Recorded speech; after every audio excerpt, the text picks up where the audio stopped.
obviously conditions today played a factor. How was it for you? And yeah, how did you feel you played that first match? Yeah, I mean, I thought the conditions were pretty normal, in my match. It's nice to play in warm weather. I think that I'm very good in warm weather. And yeah, being at a slam, I'm always, confident. I wanted to ask you about the On commercial. I feel like all the brands are stepping up their game a bit with some of these elaborate ads. What was it like for you to be part of that? How do you rate your acting skills? Which one?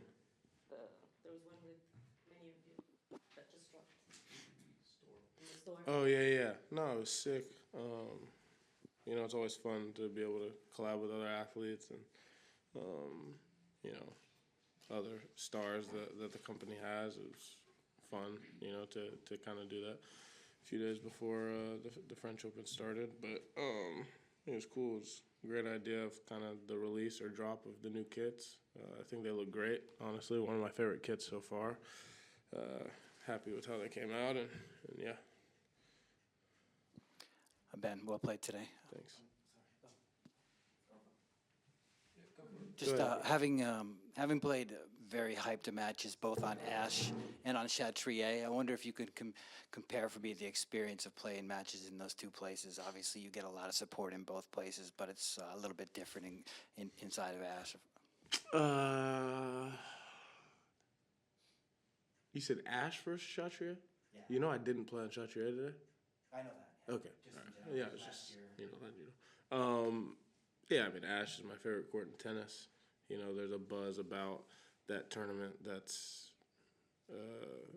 different from everywhere else. But Chatrier was quite the experience, and certainly quickly became one of my favorite courts in tennis. It's massive, looking all the way up to the top, and even just the court size is massive, and to be able to play on a court like that has so much history is really cool. I've been lucky. I've played on many times on center court at all the slams except for Wimbledon. Wimbledon's the only tournament that I haven't played on center court. Kind of pissed about that, but they're all great. You mentioned the size of Chatrier. Yeah. There's all different dimensions, it seems, on these courts and these grounds. I'm sort of curious, do you factor that into how you play, how much space there is in the back, on the sides, what shots you're going to be using?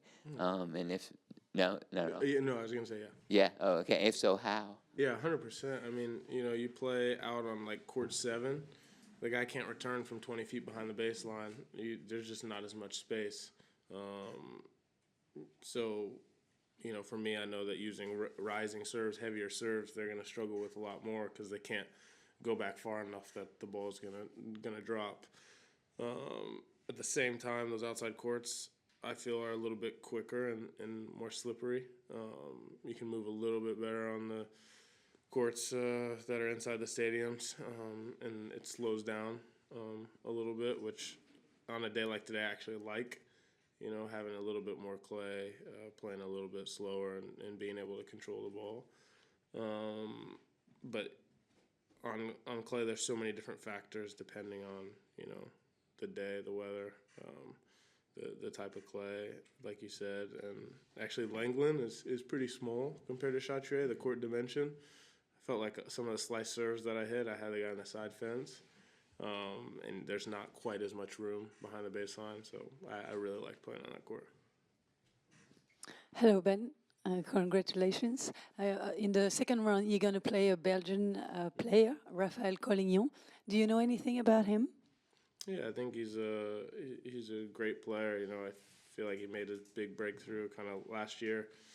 The year before, I honestly haven't watched him play a bunch, but I've seen, a lot of the results that he's had, and he's beat some great players over the last year and a half.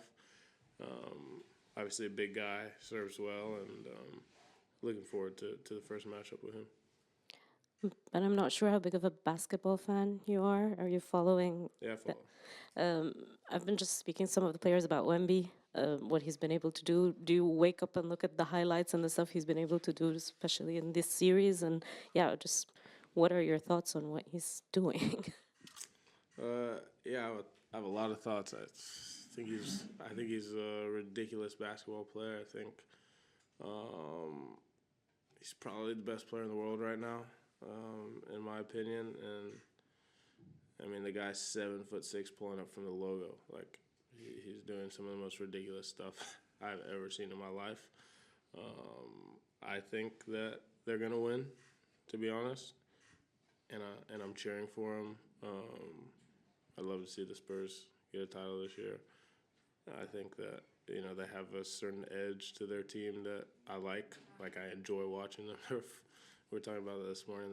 They're probably the most fun team to watch that's still in. But yeah, I follow a good bit. Of the most outrageous things he's done, because every day there's some things. There anything that sticks to your mind that kind of blew your mind? Like, some highlights are ridiculous. No, I mean, in that one game where it was like a game on the line, and the guy pulls up from 40 feet like he's Curry from the exact spot that Curry hit a shot, game on the line in the conference finals. Like, and he, like I said, he's 7'6". Ben, you guys put the American men, that is, put 3 in the round of 16 last year. That was a huge performance. 2 more in the quarters. Yeah. And the general consensus I've gotten from Francis and Alex, and even people in the media, is that these conditions, this heat, faster playing court is good for all you guys as a group. But you just seem to have your own specifications on that, where you like it a little slow. But I just wondered in general if you think this heat is good for the American men. Yeah, I mean, it's every guy's different. You know, I think that in general, yes. I think that we're just more used to dealing with it. All of us live in Florida. So that physical part becomes less of a factor. And yeah, most of us do play well on fast courts. But I think that it's just the stage that we're playing on. One, it's a slam. You know, it's covered by TNT, Bleacher Report, all the, you know, especially for me and Francis, like, those are like where we watch all our NBA highlights. So it's cool to see that they picked up this tournament, and there's so much hype in the U.S. around this tournament now. I think that plays a big role in the improvement in results, in my opinion. I think that the heat is a factor as well, and is going to help us. But I expect, you know, good things from this U.S. group that we have this tournament. Your favorite ground is probably the hard court, but how did you adapt your game to be better on clay or to be more comfortable? And maybe the sliding, you train a lot about on the sliding. Yeah, train a little bit of sliding.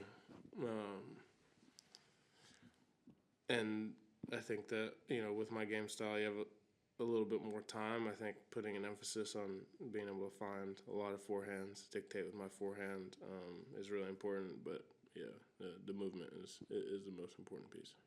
Last question. Nick fan here, so be careful. Oh, They look good too. appreciate They it. look good too. Yeah. Do you think tennis is going to have to make some courts bigger, the way sort of golf has expanded holes? I hope The way you guys are all playing? I feel like they're already massive. You know, I do feel that there's certain tournaments that it's like for the size of tournament it is, or being on clay. Like, for example, Rome Center Court is very small, you know, compared to like the center courts here. There's no space there. It's tight, and this is really like my first time hitting on it this year, and I expected it to be bigger. I don't think that Chaudes or Ash or, you know, the Wimbledon center court stadiums need to be any bigger, but I could see tournaments making some of the outside courts a little bigger, just to have a more standardized field of play, just so it's not such a shock, you know, like you're playing a U.S. Open outside court and you feel like your back's against the wall, and the guy's serving 1,000 miles an hour, and then, you know, you're in Ash and you're 45 feet behind the baseline.